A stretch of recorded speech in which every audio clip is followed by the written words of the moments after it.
Good morning. Wow, it's cold out there. And what is that one curl doing?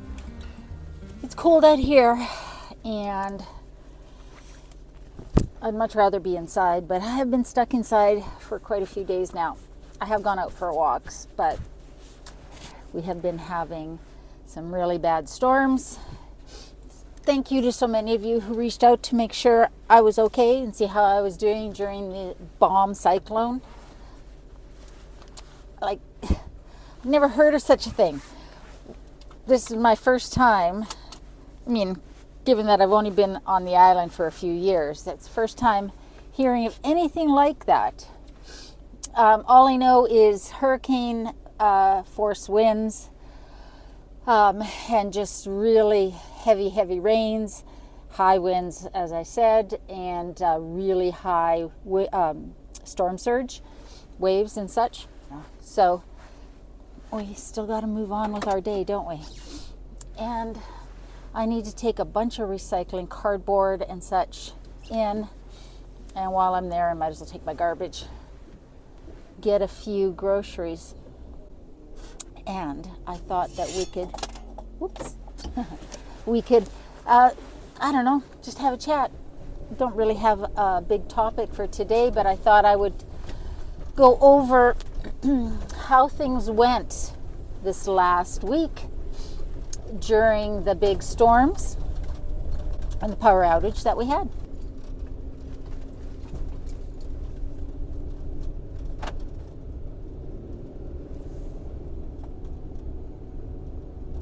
So the power went out about 6:30 in the morning on Wednesday, and it didn't come back on until 3:30 in the morning on Thursday morning.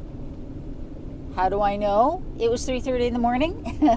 Because when you don't remember what lights you had on when your power goes off, when the power comes back on, all those lights come back on. And I tried to remember, but I forgot one, and of course it was the living room one. That's how I know what time it came back on. So it was out for 21 hours-ish, and we were lucky, actually, because there's lots of parts of the island that were out longer than that. I think there might even still be some, it's Saturday, that are still out. So that was fun. And then on Friday, we had another storm building.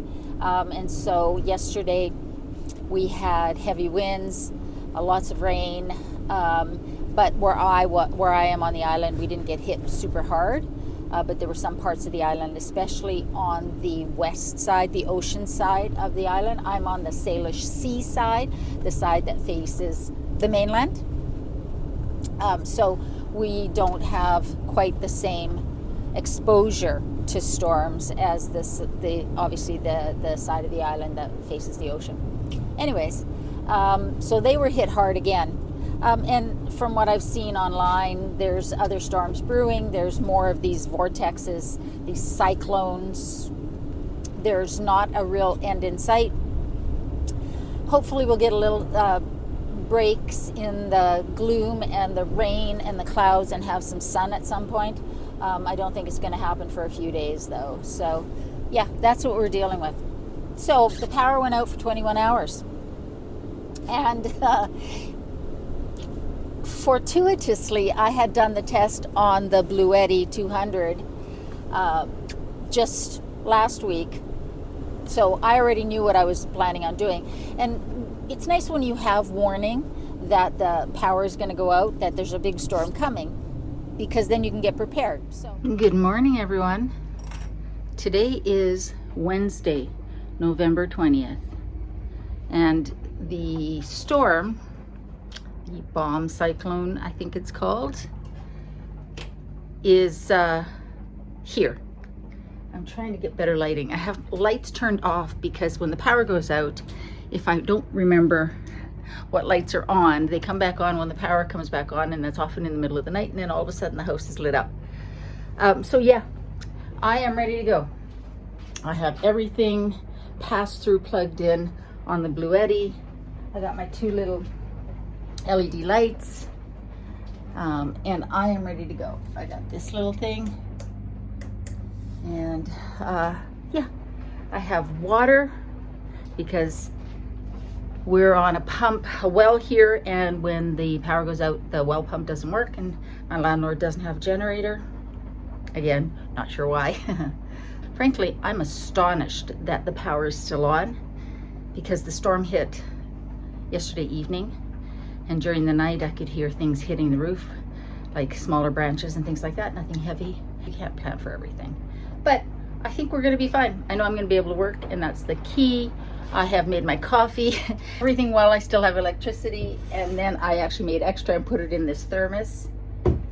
But you know what? I can just heat everything up on my stove, because my stove is propane, and while the igniter is electric and doesn't work when there's a power outage, all I need to do is use a lighter, and because the gas still runs, flows, so I can still use my stove. I'm gonna blend my, oh, well, there we go. There we go. Oh, and it's back on. And it's off. Holy cow. Okay, well, there we go. Power's out. And in the meantime, I'm going to, oh, and the power's back. It'll be in and out here for a while. So I'm just going to turn my lights on here so that I don't have it flickering on and off while I'm sitting at my desk. And yeah, we'll go from there. So I'll check in with you guys later. In the meantime, I'm gonna have my coffee, put that also in a little insulated mug, and I'm heating up the house while the furnace is still working. I will see you back here in a little while. I am able to work. Got my coffee, my oatmeal that I made before the power went out. That is powering, that power station is powering these LED lights. Under my desk, I have one power station powering my laptops, my hub, my internet, not the heater, obviously. Oh, and there's Sophie. And then I have another power station that is powering my fridge. So I am set.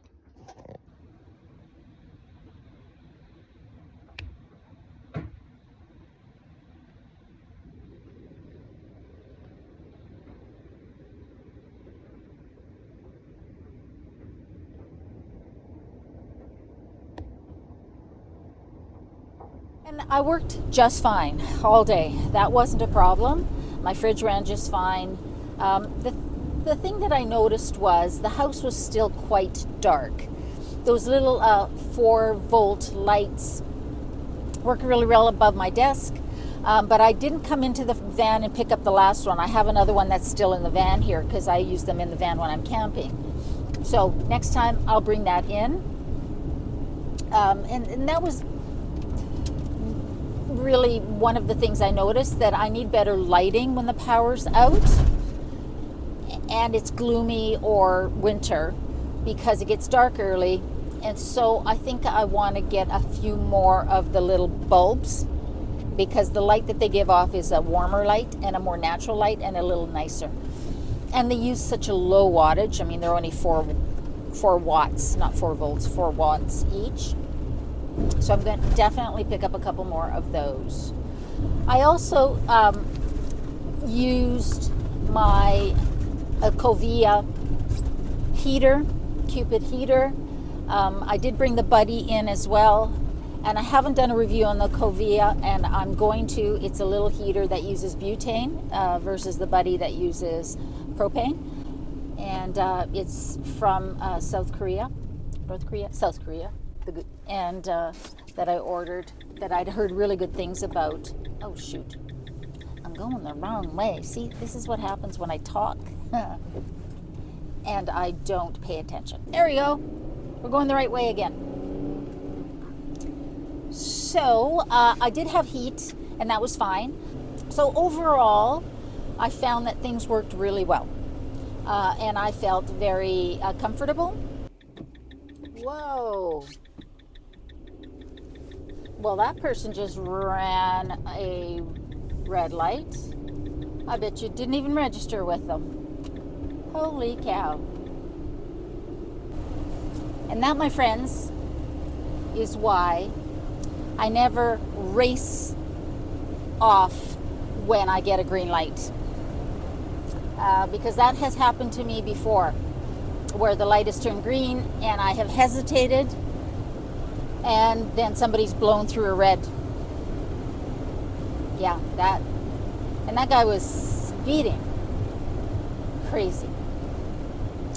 So the only other thing that really that I was really thinking about during this power outage and during the storms was recharging of the portable power stations, of which, as you know, I have 4, 3 Blue Eddy and 1 Jackery.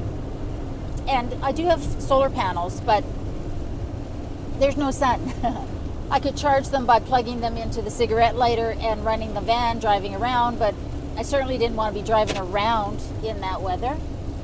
And it's a very slow charge when you're plugged into the 12 volt, the cigarette lighter outlet in your vehicle to charge things. Now, if you have is it a DC to DC inverter, or the inverter that you hook up to your battery on your vehicle, then you can charge your devices a lot faster. But that's not something that I have. So I have been thinking about this for a while, and I have received, it's sitting in my shed, an EcoFlow dual fuel generator. It's the one that runs on gasoline or propane. I wanted one that ran on propane because there's a lot less maintenance, a lot less headaches, and I just didn't want to have to deal with storing gas. It's just a lot more complicated. And these generators, the EcoFlow dual fuel, the one that uses the propane, is just so cool. It's got just a quick connect for it. It's awesome. So I've got the oil to put in it. I'm ready to get it set up. However, we haven't had a sunny day, and I need to be able to do this outside in order to get it ready to go and test it out. So I've been kind of waiting for the weather to cooperate enough for me to be able to pull it out and do the unboxing and show you guys what this is all about and figure out how to get this thing going. I did buy myself an 11-pound small propane tank, had that filled, so I'm ready to go with propane if I need it.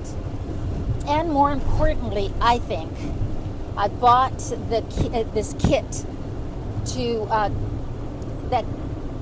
How do I put it? It's a plug-in that you put through your wall, so that the extension cord from the propane, so that the extension cord from the generator plugs into this inlet plug on the outside of your house, and then on the inside it gives you 6 120 volt plugs, regular household plugs. So that's going to be really handy, because what I'm trying to avoid is having an extension cord running through the door, so that means your door is cracked open, or a window. And I have all awning windows, and so that means it's going to be really hard to seal anything if I have the window open.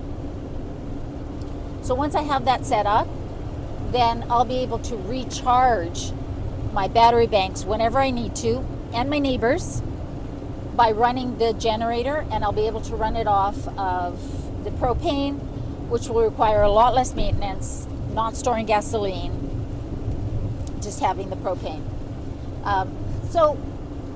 But I need good weather to do both of those things. I need good weather to get the generator, the oil into it and all of that, because I don't have a garage to do that in. And I need good weather to cut a hole through the wall of my house. I know exactly where I'm going to put this thing. I'm going to put it right between the couch and the front entry closet. There should be no electrical back there, so nothing to run into. And it looks really straightforward. The hole that you cut is actually not that large. So I'm looking forward to doing that. I'm pretty sure I can do that one myself. And then we can get the generator ready to go. And then when I need the generator, I can just bring it around and just run it long enough to charge what I need, and for my neighbors to charge what they need if they do. So I'm looking forward to doing that. I just have not been able to, but it was one of the things I was really thinking about during this last power outage was the next sunny day, I'm going to make that happen. I will film it for you guys, obviously. But those are the sort of two takeaways from this latest power outage and this latest storm, with power being out like 21 hours. Anyways, let's get to the dump and the recycling center. And I forgot my road coffee at home.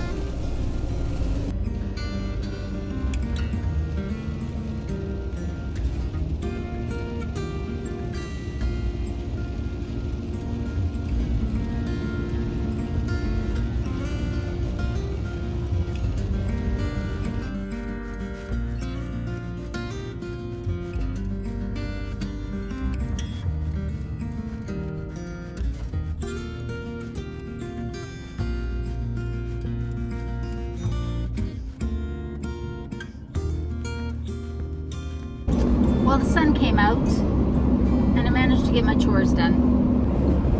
I'm going to do a video on how what food I sort of prep. I'm not a prepper, but what foods I always have on hand, what other items I always have on hand that I think are important that most people maybe don't think about. For now, I just want to get home.